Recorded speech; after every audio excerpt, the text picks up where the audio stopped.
ওয়াল্লাযীনা ইউমিনুনা বিমা উনজিলা ইলাইকা ওয়া মা উনজিলা মিন ক্বাবলিক ওয়া বিল আখিরাতি হুম ইউকিনুন।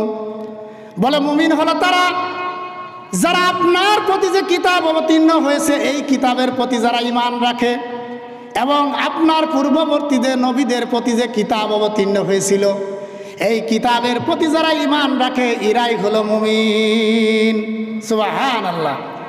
সুতরাং শুধু আপনার প্রতি না, আপনার পূর্বে যত নবী গত হয়ে গেছে, যত নবীদের প্রতি যত আসমানি কিতাব অবতীর্ণ হয়েছে এই আসমানি কিতাবের প্রতি যারা বিশ্বাস স্থাপন করেছে এরা হলো মুমিন। সুতরাং আপনি আপনার নবীর কিতাবের উপর ঈমান আনলেন, পূর্ববর্তী নবীর কিতাবের প্রতি আপনার ঈমান নাই, আপনি মুমিন না। কি না বলেন? মুমিন না এই আয়াত অনুযায়ী, ঠিক কি না? সুতরাং মুমিন হতে গেলে আপনাকে